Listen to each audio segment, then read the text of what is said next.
What's going on? This is Bridget Kelly, and you're tuned into The Biz with D. All right, everybody. Thank you for all tuned into The Biz with D on My First Wings Radio, Mr. D Rockstar, to those that only follow me on Twitter, but to David Dwayne, to be more formal and exact. And we got Rock Nation's Bridget Kelly. I mean, if y'all don't know who Bridget Kelly is, y'all gonna make me fuck you up. Like she says, or else I'm gonna fuck you up in her song. But I mean, special delivery, in the morning, Street Dreamin', her new single with Kendrick Lamar, my gosh, written for Kelly Clarkson, has a Grammy now. I mean, she is phenomenal, but mainly you guys might have seen her, filling for Alicia Keys singing Empire State of Mind. And she is on the Biz with D with us. What's going on, Bridget? How are you, darling? Thank you so much for having me. Not a problem. Thank you. I mean, you are like a positive individual, beautiful, great voice. I mean, so it's an honor to have you. So I have to thank you very much. Thank you so much for, thank you for your support, man. I really appreciate it. I love doing interviews. I think it's, it's when I really get to engage and interact. It's really awesome. Definitely. So, I definitely want to dive in. So you're what part of New York are you exactly from, like the neighborhood, just in case people don't know who you are? Well, I was born and raised in Chelsea, in the middle of Manhattan, which is, kind of a small neighborhood, small quaint neighborhood, but it's changed a lot since I was a kid. But I still feel like I'm a New York girl, even though I live in LA. Wow, I had no clue that you lived in LA. How do you like the LA versus New York? It's really no comparison. I mean, New York is always going to be home for me, but I work so much and I travel so much that by the time I actually get a chance to sit down and take a breather for a day or two, I love being able to go back to LA and drive my car and not have to, share my personal space with anybody. It's really nice. It gives me an appreciation for a different quality of life. When I'm in New York, it's just nonstop. Breathing is exhausting here because you got to share air with the people on the train. Exactly. When you do go back to New York, are you on the train, on the subway? Do you like that kind of thing, or you're like, I need to go hop in a cab? No, I don't have the patience to sit in a cab, nor do I have the patience to watch the meter run, watch the traffic. So I'm definitely a New York City subway girl. I love it. Staying true to your roots of New York. I love it. Absolutely. I love it. So I got to definitely talk about Seek and Destroy, because I did mention the line, or I'm going to fuck you up. Yes. I love the lyrics behind that song. When you recorded that song, like, what were you feeling? Because, I mean, you gave it your all. I mean, when you said, I'm not going to sing right now, but the way you hit that note, I was like, hit that note. Woo! How was the process of recording that song for you? It was a lot of fun because I recorded it with The Dream, and The Dream has one of the most dynamic personalities ever. He's off the wall, and so to spend that kind of time with him, it was fun. It was really all fun and games for me. And I typically don't like to record. I'm not a fan of the studio process. It's too mechanical for me, and there's no windows, there's no clocks. It feels like a prison, so it's scary. It's scary. You're trapped in a room with all of your messed up vocals. And so recording with The Dream was a lot of fun. And, just in general, I'm really a no-nonsense kind of girl. So to be able to say fuck that many times in a record was pretty exciting. Definitely. And he definitely seems fun to work with. I mean, out of all the producers that you work with, who has to be, like, your ultimate favorite so far? I don't really have a favorite producer, to be honest. I've gotten to work with a lot of different producers, but the ones I'm most comfortable with are Nate Taylor and Jerry Wonder, for sure. Nate Taylor is, he's my executive producer, I'll call him. He's my Quincy Jones. I was Michael Jackson. So he really has helped kind of shape and formulate the sonics that I wanted, and really, experiment in a way that wasn't too left. But I think where R&B is at now, he's helped me kind of make something a little eclectic. That's not necessarily all about heartbreak, but it's kind of whimsical at the same time. Exactly, and that's a good way to work with somebody and to have music that way, because, I mean, it just sets the mood and it's organic, too. It definitely does. It definitely does. And just working with new producers, it's like kind of like first date. You know what I mean? You go with, you don't know how much of yourself to give. Do we kiss? Do we hold hands? Am I giving you too much? Do I tell you all this? Do I tell you everything? It's, you know, it's uncomfortable. And Shay and I have worked together for years, so it's really, we have such a great friendship and relationship now. It's fun. Most definitely. And you mentioned Jerry Wonder. Like, he working with him, and he actually performs with you sometimes when you do live shows in New York. How do you like working with him? Jerry Wonder is really just, I don't know. He's such a tremendous visionary. He's one of those producers that can explain things to you in a million words, but it won't even compare to the way that he expressed himself musically. Like, it's a party. Every time I'm going into Jerry's studio, it's a party. I mean, we have sangria, we have tequila, we're playing dominoes. It's an experience. But he brought a lot out of me. I worked with him and Chris Dow on a couple records. He was a phenomenal writer. Really brought some stuff out of me that I didn't even know I was going to want to talk about in this album. So, I mean, it was therapy. It was intense therapy for me, and I'm blessed to be able to have worked with them. Definitely. And I mean, you know, just talking about working with people and stuff like that, you did write a record for Kelly Clarkson, and I have to say congratulations on winning a Grammy. I don't know if you recall this tweet, but I was like, why didn't Bridget get nominated for a Grammy? And when I meant that tweet, if you do remember it, meaning, why didn't one of these songs from the EP get nominated? Because, I mean, you have such a phenomenal voice, but knowing that... Unfortunately, a lot of records don't get licensed, and when that happens, then they can't really go anywhere. Their lives are so short, you know what I mean? And there's no way for people to get recognition other than to put their names on it. And even then, you know, there's so many legalities that go into that process, and it was just kind of like, you know, it's like a mixtape. It has a viral life, and then that's it. Right.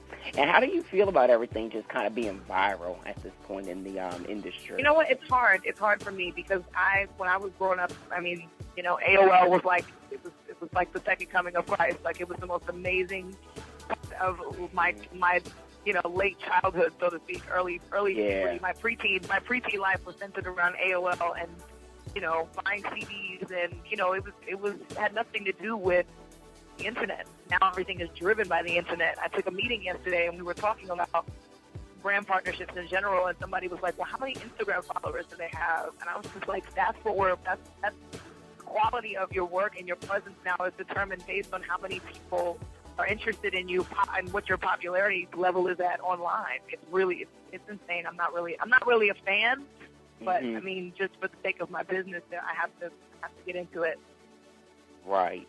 And you are always like heavy on Instagram and on Twitter, responding to fans, just interacting and posting fantastic pictures. I love your fashion style, by the way, because it just it really does compliment who you are. And I like how you don't wear anything that doesn't not compliment you. Like, there's a lot of artists they'll try something different and it really don't compliment them either way they want to try. You know what I'm saying? Yeah. So who are some of your favorite? As a woman, it's uncomfortable. You have to figure out what fits your body, what you're most confident in. I mean, I've seen you know, Rihanna put something on that fits her and that looks amazing, and she's confident in it. And, you know, people may be like, well, it's too avant-garde, it's too fashion-forward, but she's confident in it. So it doesn't matter if we think it looks amazing. It's about how you feel. And I see women who try things sometimes, and I'm like, wow, someone told you to do that. Like, somebody told you to put that on, and you didn't have a choice. And now you're kind of all awkward on the red carpet. You're adjusting. You know, it's uncomfortable. I think you have to trust yourself. Definitely. And just in case, like I had mentioned, you're signed to Roc Nation. How did linking up with Jay-Z and Roc Nation, how did that all come about for you? Well, I was really lucky. I went to a performing arts high school, and so a lot of kids that I graduated with went on to, you know, take on jobs in the industry. And the girl that I went to high school with was concerning Inception at the time, and knew my manager, well, who's now my manager, and was, you know, kind of approached me and said, you know, I know this guy, he's a different artist, and I was like, I don't know.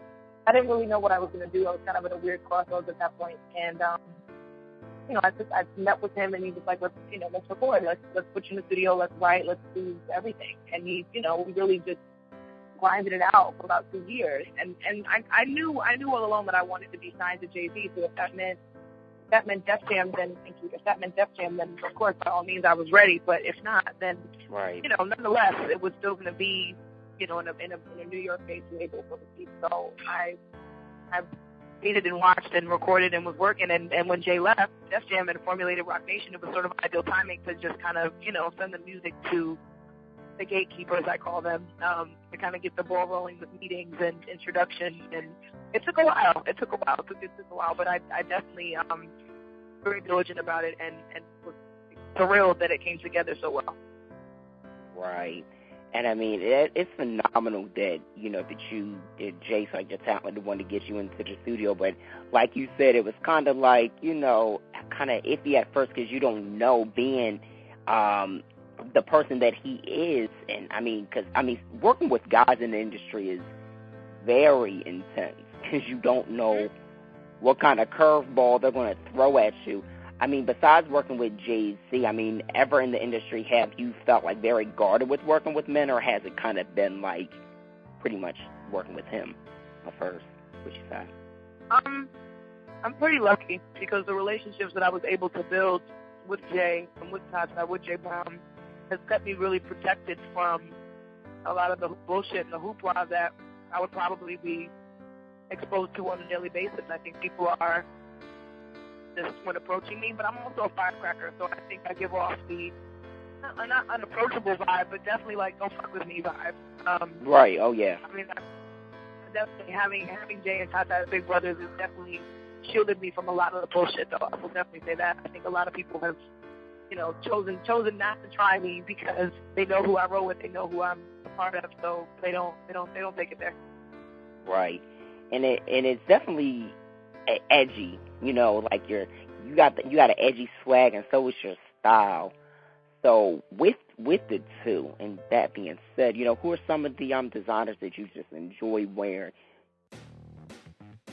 I like things that fit my body. Mm-hmm. I love Mac Dadry, BCBG. I like this stuff really fits my body well. Catherine Malentrino, Helmut Lang. I love the lines on Helmut Lang. I'm really big on jackets, so Helmut Lang always has some really great jackets for me. Moschino also. Roberto Cavalli.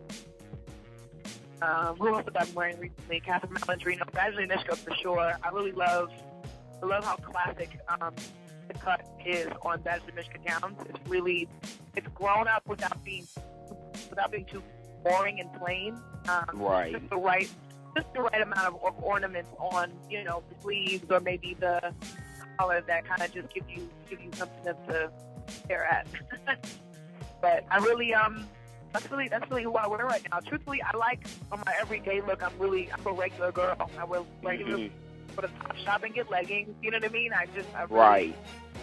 like to combine high and low. I don't really splurge and spend all my money on clothes if I don't have to.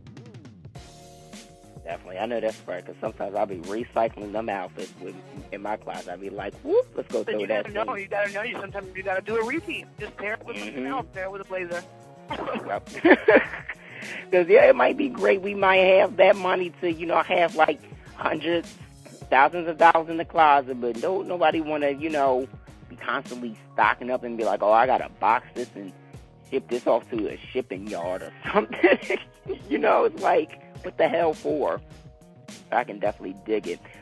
So before I ask you about Special Delivery and your new single with Kendrick Lamar, what was I thinking? I think I might be drunk. You didn't hear that, but everybody, I'm only joking. Everybody on Facebook and Twitter, social media, regarding, always comment regarding the Thinking About You record and how Frank Ocean put it on his album. I don't like to, ask questions like this, but I have to know, like, when you heard that he was going to put on his album, like, what were you thinking? Truthfully, the whole situation was just out of my hands. didn't really know what to think about it. I knew that from what was communicated to me was that, it was politics and, it was management, everything was handled wrong. And, I mean, that's what was communicated to me. But the sense that I got was just that Frank was attached to the record. Mm-hmm. He just won the record for himself. And the sad part about the whole situation is that we never actually got a chance to converse and rectify the situation. I think he just, jumped the gun. I didn't know he was keeping the record until he leaked his version and put it out. So, wow. I was a little upset about the approach, handling of the situation in the record, but at the same time, I'm an artist, and I understand what it means to be sensitive about your shit. So right. If you're attached to it, you're attached to it. I just, I would love to go back in with him again and work on something else. Definitely, and then you're a songwriter at that too, so you can understand. Absolutely. Absolutely. The emotion of being attached to this one record where you just poured your heart. You just like, damn. Yeah. This bum ass nigga, he did the most. And I really gave him my all. Or these haters, they just keep running their traps. So I know the feeling. So your record, Special Delivery, I have to say, definitely a beautiful, lyrically and vocally. It definitely showcased who you are, in the video definitely speaks true to your roots, coming from New York. How'd you come up with the concept of that? Well, Special Delivery was written by Chris Alves, and she's a phenomenal writer who I love to death. We were actually able to have therapy sessions with each other throughout all of our studio moments. But she wrote the record with Eric Hudson, and Eric Hudson is a master of R&B, master of all things Rhodes and Oregon related. He's really a beast in that area. And upon hearing the record, it was really clear that it was taking on a different stance, a different approach in the relationship in the R&B record. And I think the cliche thing to do as an R&B singer was to, male bash. And I felt like this record was just talking about the demise of a relationship based on a communication breakdown, and that was it. There was nothing else. Nobody was wrong. It didn't have to do with cheating and you left me and now you got a baby, and it wasn't all that. It was just like, just for whatever reason, you said you loved me. I thought you did, but you didn't, and this didn't work out. So on to the next. And I thought that was the perfect introduction for me as a singer to really talk about something real without male bashing. I try to stay away from male bashing in my record. Right. I mean, I think every girl EP was targeted towards women for sure, and there was a little bit of violence, but it was still part of that. But it's part of who I am. I'm a little emotionally violent, but at the end of the day, nothing wrong with that. I'm still a hopeless romantic and optimistic about love. So I think people are able to walk away from that. Definitely, and I love how the fact that you're very honest and you're an open book. And I did listen to your interview with the Breakfast Club, and that definitely, you just mentioned the situation of, was it? I just gotta kind of, I don't want to dive in too much because that's your personal life, but how hard was it, like, getting over that guy for you? It took 2 years. It was awful. Wow. It took 2 years to get over that shit. And the worst part was, everything was falling apart while my career was starting to take off. So wow, it felt a little bit like divine intervention. Like my life could have gone in one direction had I not chosen to go on tour with Jay-Z and tour the world. Right. You know what I mean? If I had chosen my relationship over that, and made that number one instead, I would have been in a very different place than I am now. So I mean, I'm reminded of that all the time. So regardless of me being over the actual person that I was with, I think I feel blessed to have had that experience and be faced with that choice, because it was the hardest choice I ever had to make. Definitely. And you know what? I have to say that it's good that you decided, your music career, and decided to put that more forth and forward versus a relationship. Because let me tell you, I was in a relationship with this girl, like, I don't even care. I'm done talking about it after this interview with you. Seriously. Because my listeners have heard me talk about it like 1,000 times. But it was a relationship. It was not even a year yet. Could have been a couple months too. And she was just freaking crazy. And it's like, it took me a while, even though I was the one who broke up with her, it took me a while to, get over, because it was like, I was the one who was trying to make it work, and she was the one who fucked it up. So it's like, I know exactly how you feel when you really are really in love with that person. It's just like they just want some other stuff. It's not it. Yeah, but you chalk everything up to your and how far you'll be able to come from that situation. So I mean, I'm thankful that I was able to come out of that alive with no babies. Yes, because your career is going really far right now, and I mean, now is not the time for that. I mean, if it happens, it happens. I'm sure you could work it out, but you are at this rising point. Like, Bridget, when you go on your world tour, whew, I'm going to be at Philly, New York, you got to come to Delaware, Atlanta, come to L.A., because I feel like you are definitely at a rising point in your life, and it's just like, it's good that these... That's very kind of you. It's good that these negative situations happen, because you know what? Because you write a good-ass song from it, or you just break free, so... I can dig it. So let's talk about this Street Dreaming record with Kendrick Lamar. I mean, woo! You hitting up notes. Like that hook. Love it. It was a cute song that we felt like would have been really cool with Kendrick on it, just because mainly truthfully it didn't come from necessarily the song concept, the lyrical content. It was much more the actual record. Right. Because it sampled a Tupac record. We were like, well, who's really West Coast, right? Who could we do this? Who could we give this to that's going to be really cool? That's from the West Coast, you know what I mean? Kind of like homage, and Kendrick's the only one right now in the running, so it was pretty perfect and pretty ideal, especially because the song, for my part, I'm talking about, just finding love and wanting it to be a certain way and not wanting anybody to tell me anything different. And with Kendrick, in his verse, he talks about just where he's at in his career and how he's become this unstoppable force, and he's living his dream, and there's not really going to be anything that takes him off that platform. Right.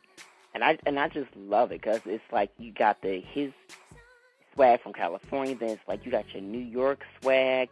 I'm just like, this is dynamite, and I don't think a lot of people would have thought that y'all would do a record together. Not at all. I think it's genius, though. It is so genius.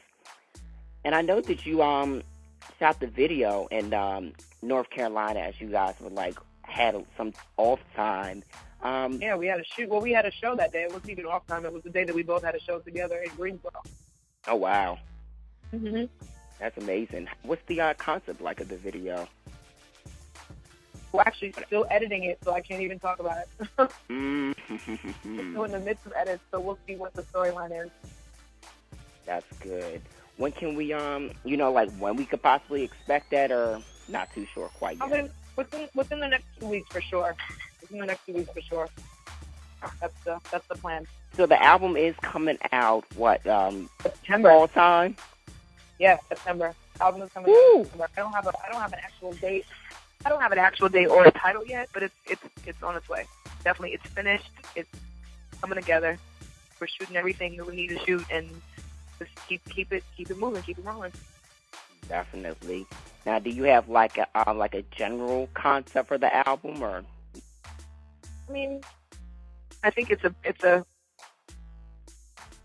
long way from the EP. I think the EP was a lot more alternative, and I think my actual album is a lot more soulful.